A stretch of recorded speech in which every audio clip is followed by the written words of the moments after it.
mainly about the API management, how I see that evolved from the past into the current trends that are happening, and also a bit of my experience, what I saw is like an for a successful life cycle management, what would we need to implement.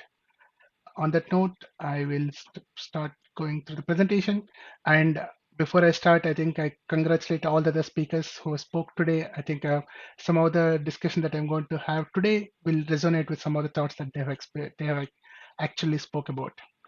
Okay, so why API management is needed? I think probably to put it very simply, I would say like if at all you're thinking about a high performing, secure, and a reliable APIs, then definitely a good API management would be needed. To take an example, so if you have a good API management is been front-ending your APIs, then you could rest at peace that your APIs are being secured, because now there is a lot of trends are happening within the API management space. For example, in terms of securing an API, even the WAF has been attached inbuilt into your API gateway, so that actually the traffic can be uh, inspected and it can block any unnecessary traffic that should not be meet into your backends. And in terms of a performance of an API, your backends can be protected by like a throttling features, or even if, for example, there are advanced features from an API management perspective. If your APIs are not actually behaving as they're expected, then they can able to get a lot of telemetric information and share that information back to the backend teams, and then they can correct their APIs. So in all these aspects, a good API management makes a huge difference. And again, from experiences that I had from my industry experience, the API management, I think traditionally used to be like an everything is hosted on premise. But now I think the more and more institutions I'm seeing from my personal experience is that people are opting for more deployment flexibility, either like in some extreme ways, like in a fully SaaS model. In the fully SaaS model, the vendor will takes care of your API management runtime, or some cases it will be a hybrid model where basically you would be hosting the runtime on your side, whereas the control plane will still be managed by the vendor. So organizations are moving towards a deployment flexibility. And as you can see that more and more banks or probably a lot of enterprises are moving to the cloud hosting, they're also opting for a cloud native API management. There are a number of reasons. For example, if your APIs or workloads are actually going to run in Chinky, if, Chinky. Can everybody make sure they're muted, please? thank you. So if your APIs and workloads are going to be run within your on the cloud hosting, then absolutely, then cloud native API management is the go-to place. And also there are a number of advantages by going to the cloud native API management. For example, if you are hosting it on an on-prem, then if you wanted to have a multi-region capability, that used to be a huge hassle that you had to every time you had to deploy your API management in each of the regions. But now with the cloud native, with a click of a button, by default you get a multi-region capability. That is a very basic feature of a cloud native API management. And also with the more and more regulatory needs are coming or a data privacy, people can choose to say that, okay, my API X that I wanted to deploy it in country ABC, whereas API B, I wanted to do it in different region. So that is all become like a very simple and straightforward actually. And other reasons are now some of the, if you take some of the cloud providers like in whether Azure or Google or anybody, they will be using their actual backbone networks actually to route your traffic, so that you can never compete with the speed that they provide. And the trend also I'm noticing is like an API management traditionally is more about like an API gateway and supporting your all other features. But now they're also extending their capabilities into the integration capabilities. So the integration capabilities here, I'm referring to some of them like they're providing some of the connectors or like an integration engine, or sometimes like a low code and no code. I think one of the speaker also spoke about it. So all these capabilities that are encompassing into the API management to make the teams to deliver better and faster their APIs. And API management platform also now I seen a trend that now giving an artificial intelligence powered alerting, which is much needed, because a lot of the times what you could have is like you would not know when your traffic's going to spike up, or in terms of when you're going to have a threats, or in terms of like an uh, able to see that what is a good alert versus a noise. So now API management platforms like a lot of the leading industry ones, they're providing like an artificial intelligence powered alerting, which is a very good feature, so that actual API provider teams need not worry about alerting or setting up those alerts. And where possible, my recommendation is always to use out of the box gateway policies and features. And but where it is not supported, definitely a custom plugin can be extended, but always opt in for what is being provided natively. Other trend also is traditionally I've seen that API management was more about a centralized API gateway, where you would have one single API gateway system that will be hosted in one or two regions of your where your data centers, and all the traffic will go through this goes through the centralized API gateway. But the trends I'm noticing now, people are more looking for a different kinds of an API gateway systems. For example, within a service mesh, you wanted your gateway to be close to your to the API that you're providing. So, for example, Envoy adapter is one of the case where people are actually where you could have your gateway close to your API without actually interrupting your API flow or adding any additional latency. You can still get your latency. Still, you can get your telemetry. That's a very good feature I saw across. And also, it is not uncommon that either a medium or a large scale organizations to have a more than one API gateway system. Traditionally, because either because different divisions of the bank have got a different gateway systems, or is it because probably they may acquired some companies where previously they were using a different vendor product. So it is possible that there are multiple gateway systems will be existing.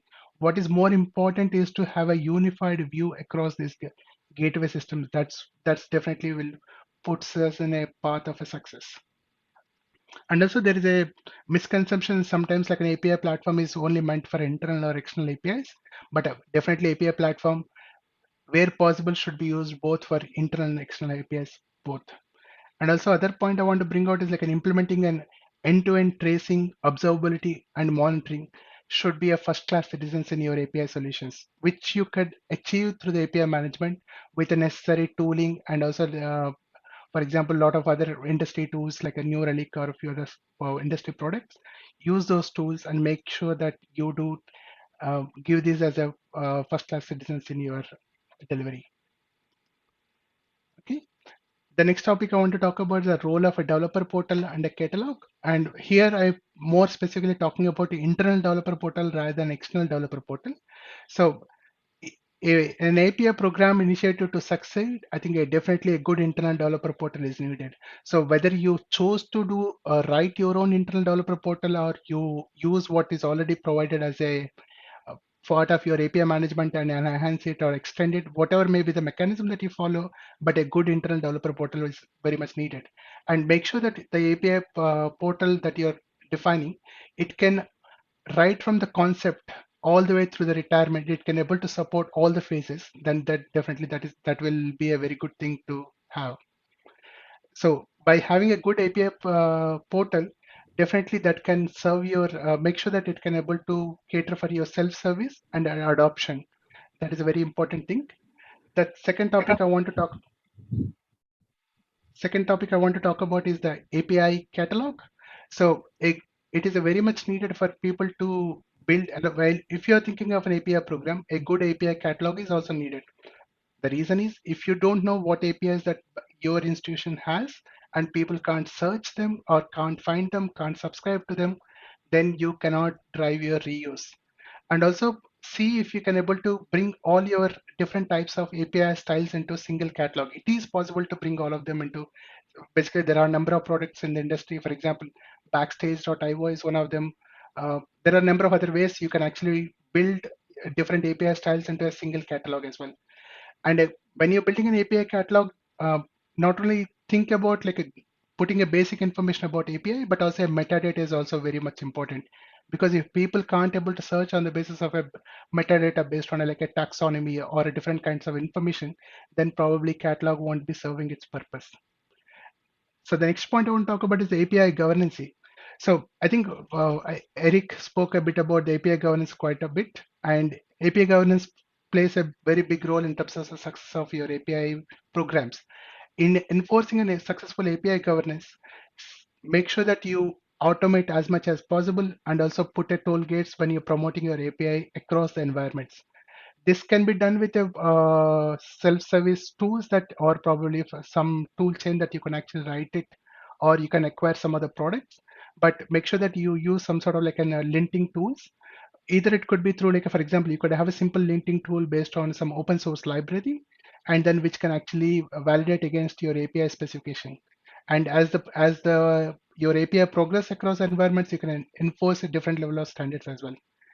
And in terms of securing API by design, this is very important that basically when you're putting an API into a particular system, by default that will ensure that we should be given that your API is secure, so that you can be rest at peace.